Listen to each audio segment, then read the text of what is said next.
In this video, I'm going to show you 9 really nice all-inclusive resorts that are on small Caribbean islands. There are about 600 all-inclusive resorts in the Caribbean, and almost all of them are in the Cancun area, the Dominican Republic, Jamaica, or Cuba. Many people don't realize that most of the smaller and most beautiful Caribbean islands don't have any all-inclusive resorts at all, but 4 of them have a decent assortment. I'm going to show you 6 different islands so you can get an idea of what is out there and how much it costs. The gorgeous island of Antigua has 18 all-inclusive resorts, and they have some surprisingly good deals as well. The cheapest all-inclusive resort on any small island is the Jolly Beach Resort in Antigua at $323 per night in high season for 2 people including taxes. To be honest, the reviews here aren't great, even though the place looks amazing in videos and photos. Guests seem to agree that the 400 rooms in some of the facilities are dated, but aside from that, it sounds like it's clean and run pretty well. It's right on the beach with a really nice pool, so if brand new furniture isn't your top priority, it still might work. With a few exceptions coming up soon, it's hard to find an all-inclusive resort on a small island for under $500 per night, so in this price range I'd be tempted to give it a go. For the same price you could stay in a newer resort in Punta Cana, but not everyone is looking for a giant resort like that. Another interesting choice on Antigua is the Escape at Nonesuch Bay Adults Only Resort for $433 per night in high season. This place gets amazing reviews, but it's up on a hill overlooking a bay, and it looks like the closest actual beach is a bit of a walk. On the other hand, each of the 40 suites here has a private plunge pool and a bay view, so if you don't need to be on the beach, you can get an excellent small all-inclusive resort at a very good price for a small island like this. This place looks ideal for romantic couples who want to swim and relax at the resort itself because there's only one restaurant and almost nothing else nearby. The rooms look very spacious and gorgeously appointed, so this is a great choice for guests who care about those sorts of things. Next, we'll look at a couple resorts on St. Lucia, which might be the most beautiful of the smaller islands and has a surprising 27 all-inclusive resorts, which is more than any other small island as well. The cheapest all-inclusive resort on St. Lucia actually looks very nice and like great value. The Coco Palm Resort has garden view rooms with all-inclusive for $353 per night in high season. They've got only 83 rooms, and the all-inclusive package is optional, costing $92 per day per couple, so it's only about $260 per night if you just want the included breakfast or you don't really drink alcohol.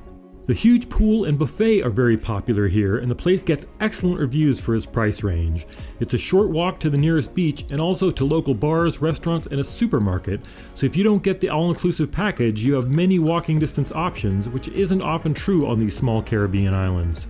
If you enjoy a kick-ass pool and don't need an ocean view, then the Coco Palm could be a great choice at a reasonable price. And with other restaurants and a supermarket nearby, some people could save even more by skipping the all-inclusive option altogether.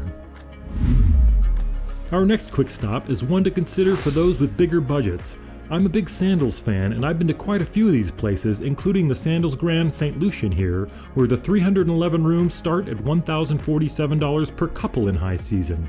And I say per couple because it's a couples-only resort and a very high-end one. In case you aren't familiar with the Sandals resorts, they bill themselves as premium all-inclusive with things like fine dining restaurants, premium drinks, scuba diving, and golf that are all included in the price. The service is also excellent, and it's almost like a cult with many guests returning each year. This St. Lucia location is one of 4 in the Caribbean that has overwater bungalows. I've toured them myself and they are amazing, but the bad news is that rates for those start a bit over $4,000 per night in high season. Next, we will check out a couple resorts on Barbados, which is the most remote of the Caribbean islands and has 18 all-inclusive options. The cheapest of those is another great value resort if you don't mind a short walk to the nearest beach. The Island Inn all-inclusive hotel starts at $353 per night in high season, and it's only got 24 rooms, so it's a real boutique option for those who prefer personalized service. There's a really nice pool, and the beach is just across the street, and apparently racehorses do water therapy every morning on the beach here just after their workouts. That is one of many things that get this place phenomenal reviews, especially for this price category. The rooms here look really gorgeous and quite large, so this one would be high on my list when I'm looking for an affordable all-inclusive in the Caribbean. I've enjoyed staying at the big resorts, and there are obviously more things to do at those places, but when I'm mainly looking to relax and unwind, then a 24-room place for $353 per night sounds pretty amazing. If you've got a bigger budget on Barbados and you're looking for a new and more luxurious all-inclusive resort on the beach, then your best bet is the SoCo Hotel, which just opened in 2023 with 76 rooms. Room rates start at $683 per night for 2 people, and the reviews here are very good. This is another boutique hotel, but it's also got a full-service spa, a pool, and one of the nicest Caribbean beaches I've ever seen. Every room overlooks the beach and everything is new and stylish. There's no buffet, so all of the meals here are made to order, and the service gets excellent reviews from just about every past guest. This looks like it would be a perfect choice for romantic couples as long as they can afford almost $700 per night. By the way, this is Roger from priceoftravel.com, and this video is based on an article that I've been updating for 14 years now, keeping track of hotel and resort prices on all of the Caribbean islands, so you won't find this information anywhere else. Our next stop is the southern island of Aruba, which is kind of interesting in that it's got 9 all-inclusive resorts and all of them are quite expensive, even though the island is known for some very affordable normal beach hotels. All of the resorts here are at least $700 per night, but they're all extremely nice, so the value is decent. The top choices are the sister resorts of Divi Aruba and Tamarijn Aruba all-inclusive resorts, starting at $724 per night in high season. Both of these places get amazing reviews and combined have about 500 rooms and 5 pools, so these are proper full-service resorts. You can stay at either of them and enjoy everything at both resorts, including the casino. The resorts look amazing, and Aruba is the only one of these islands we are discussing that is basically outside of the normal hurricane zone, so it could be a good choice in late summer or early autumn compared to some of the others. Our second to last resort is on the beautiful island of St. Maarten, which is famously run by France in the north and the Netherlands in the south.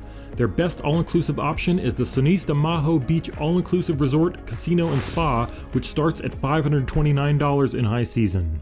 The reviews here are very good, and it's got 420 rooms and 5 restaurants, so it's one of the bigger all-inclusive resorts on these smaller islands. They've got a golf course and a casino, as well as a kids club and a water slide, so it could be a good choice for families or active adults and gamblers. It's not right on the beach, but it's a short walk to Maho Beach, and that is probably the most interesting thing about the place.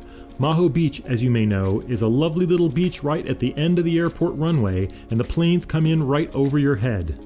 It's pretty amazing to see in person, and it would be fun to stay there because there's usually only a handful of planes each hour and only during the daytime. Lastly, the closest one of these small island all-inclusive resorts to the US or Canada is the Breezes Resort Bahamas All-Inclusive in Nassau, not far from the cruise port and town. This is another one where the photos look amazing, but the place doesn't get the best reviews, so you have to adjust your expectations. The beach looks gorgeous and gets high marks, but apparently the rest of the place is kind of tired and needing renovations. This definitely wouldn't be my pick of the places in this video, but it's pretty affordable and it could be a good choice for a long weekend stay because the flights into Nassau are shorter and cheaper than most of the others. Thanks for watching until the end, and let me know in the comments if you've stayed at any of these places or have any questions. Please like and subscribe for more videos about how much things cost around the world.